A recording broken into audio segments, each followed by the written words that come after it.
예, 시황맨의 주식 이야기. 오늘의 나머지 공부는 코스닥 시장 연속 상승 이후에 어떤 흐름을 좀 살펴보도록 하겠습니다. 연속 올라가고 나면 그 조정이 일시적인지 추세가 끝나는 건지 이거에 대해서 이제 판단을 해야 되잖아요. 그러니까 과거 사례 보면서 좀 참고를 좀 해보려고 하는데, 우선 현재 코스닥 시장은 9일 연속에서 올라간 이후에 이틀 큰 폭으로 조정을 보이는 그런 흐름이 나왔습니다. 뭐 얼핏 보면은 올라간 거를 9일 동안 올라가는 거 단 이틀 만에 절반 이상 날렸기 때문에 추세가 깨졌나 보다 이렇게 생각할 수도 있는데, 우리가 이제 이거보다 중요한 건 날짜를 봐야 되거든요. 그러니까 이전 사례를 좀 살펴보겠습니다. 우선 이제 작년도 경우인데, 작년도에 이때 한번 연속적으로 그러니까 8월, 9월 이렇게 연결되면서 10일 연속해서 올라간 적이 있었어요. 예, 10일 연속해서 올라간 이후에 다음에 이제 주가가 어떻게 했냐면 4일 중에서 3일이 하락했습니다. 그러니까 빠지고 하락하고 오르고 하락하고 하락하고 그 위에 이제 좀 치고받고 또 반등하다가 그 다음에 이제 악재 나오면서 이제 쭉 빠지고, 이때 이제 미국의 뭐 금리 이슈 뭐 이런 것들 막 반복적으로 나오고 하면서 크게 흔들렸던 그런 상황이었죠. 근데 어쨌든 10일 연속 상승 이후에 4일 중에 3일 하락했다. 요거 이제 한번 기억해 두시고, 그다음에 하락 상승 하락 하락 이 패턴이 나왔었고요. 그 다음에 이제 또 한 번의 사례, 그러니까 이때도 보면 9일 연속해서 올라가는 그런 모습이 나왔었거든요.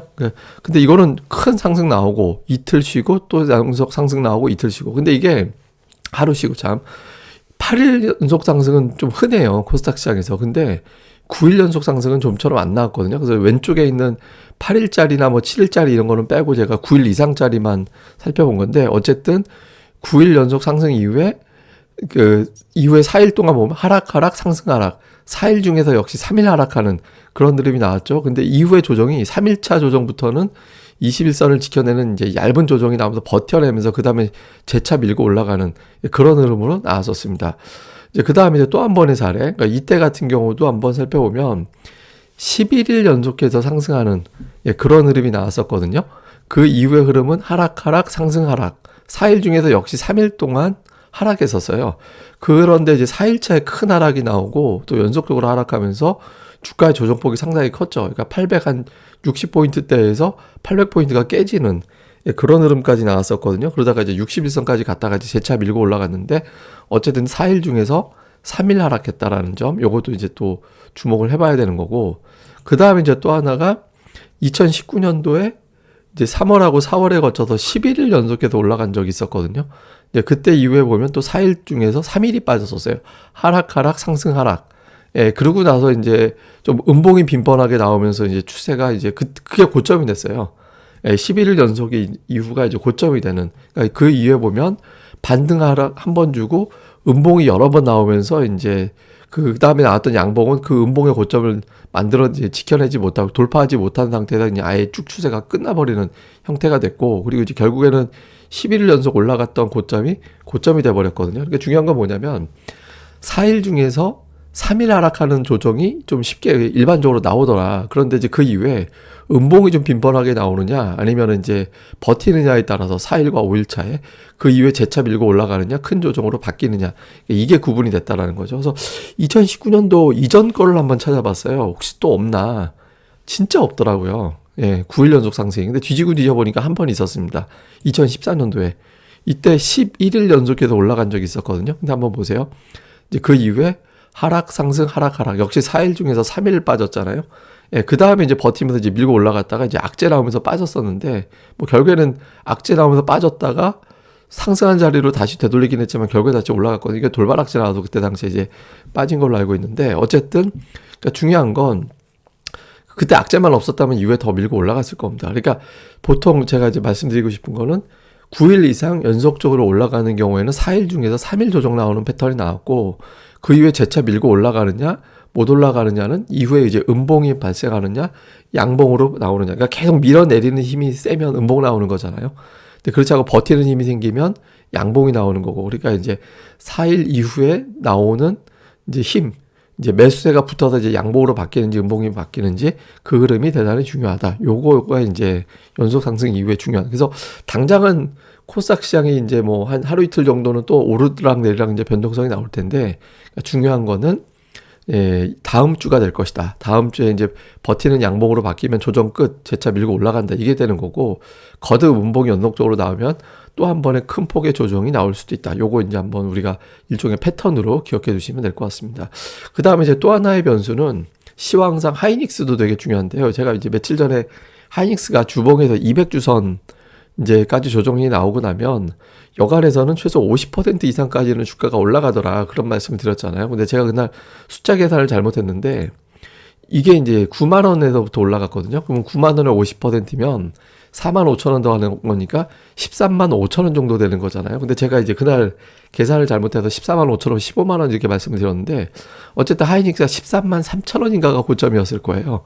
그러니까 이제 200일선 맞고 조정, 반전하는데 1차적으로 50% 정도 올랐기 때문에 이전의 패턴에서의 조건은 어느 정도 충족이 됐다라고 볼 수 있거든요. 그래서 이런 것까지 이제 맞춰서 본다라면 하이닉스가 어느 정도 이제 뭐 추가적으로 밀고 올라갈지 여부는 여기서 이제 판단을 좀 해봐야 되는 그런 상황입니다. 근데 만약에 여기서 13만 5천 원을 돌파한다라면 시세가 더 크게 난다라고 봐야 돼요. 그러니까 최대 뭐 이제 어떻게 보면 한 16, 7만 원까지 더 밀고 올라갈 수도 있다라고 봐야 되거든요. 근데 이게 단기에 이 구간을 돌파하지 못하고 13만 5천 원이 고점이 되는 형태로 반복이 된다라면 주가는 상당히 고전할 수 있습니다. 그래서 향후에 하이닉스가 13만 5천 원을 돌파하느냐 못하느냐가 시황상 뭐 이제 대장주가 중요한 어떤 위치가 되는 거니까 이제 판단을 해봐야 되는 거고요. 또 하나 이제 시황에 더 중요한 거는 1,200원 환율. 환율 1,200원은 2015년 이후에는 일종의 이제 고점 역할을 하는 그런 위치였거든요. 더 강하게 치고 올라가느냐, 아니면 거기서 맞고 떨어지느냐. 맞고 떨어지면 증시는 그 자리에서 조정이 마무리가 됐고요. 그 근처에서 더 강하게 순간적으로 치고 올라갈 때는 심하면은 고점 대비 10% 조정까지 나오는 그런 상황이 연출이 됐거든요. 이게 작년 코로나 때, 2020년 코로나 때 보면은 1,300원 언저리까지 가면 코스닥 이거 뭐고 증시가 이제 급락을 했었잖아요. 그러니까 1,200원 전후에서 고점 맞고 밀리느냐. 작년도 이후에는 1,200원에서 이제 멈췄거든요. 그러니까 여기서 밀고 나가면서 한번 양봉이 푹 나오면서 밀고 올라가느냐. 여기서 맞고 떨어지면 사실상의 조정은 이것으로 마무리가 되는 흐름이 될 거기 때문에 시황상 이제 금리라는 변수까지 더해져 있는 상태에서 1,200원이 저항이 될 거냐, 아니면 이제 고점이 새로운 어떤 출발점이 될 거냐. 요것도 증시의 어떤 조정 깊이를 가늠해 볼 수 있는, 그러니까 이거보다 더 큰 5% 이상이 여기서 더 나올 수도 있거든요. 그래서 좀 체크해 보시는 게 중요할 것 같습니다. 그래서 요약을 해보면 코스닥은 연속 상승 이후에 9일 이상, 연속 상승 후에는 4일 중에서 3일 하락했다.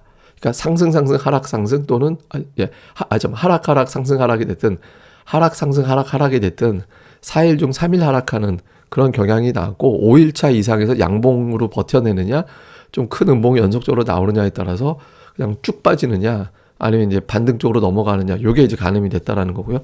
다음에 이제 재상승 여부는 역시 5일째 움직임이 중요하다. 차트상 그렇다는 겁니다. 뭐 시황이 어떻게 될지를 봐야 되니까. 과거 통계상 그렇다라는 거예요. 그 다음에 이제 하이닉스가 13만 5천 원을 돌파할 수 있느냐. 다음에 이제 원달러 환율이 이번에도 1,200원을 되느냐. 이게 사실 어떤 기술적인 내용보다 사실 지금은 팩트, 그러니까 이제 금리 문제, 뭐 금융투자의 매도 문제, 뭐 이런 것들, 수급 문제가 되게 중요하긴 하거든요. 근데 어쨌든 투자자들의 심리라는 거는 어느 정도 차트에 좀 녹여 있는 경우도 있기 때문에 과거의 사례를 보면서 우리가 이제 또 일종의 또 참고해 보는 것도 도움이 되잖아요. 또 반드시 그렇게 된다라는 보장은 없지만, 그래서 오늘은 제가 이제 시황보다는 패턴 쪽으로 좀 설명드리는 쪽으로 가도록 했습니다. 다음 시간에는 아마 금융투자 매도 쪽으로 제가 설명을 드리는 시간을 가질 것 같아요. 예, 그럼 또 하루 잘 보내시고요. 저 오늘의 나머지 공부 마무리하겠습니다. 그리고 이후에 이제 또 자주 뵈려면 구독하기 많이 부탁드립니다. 감사합니다.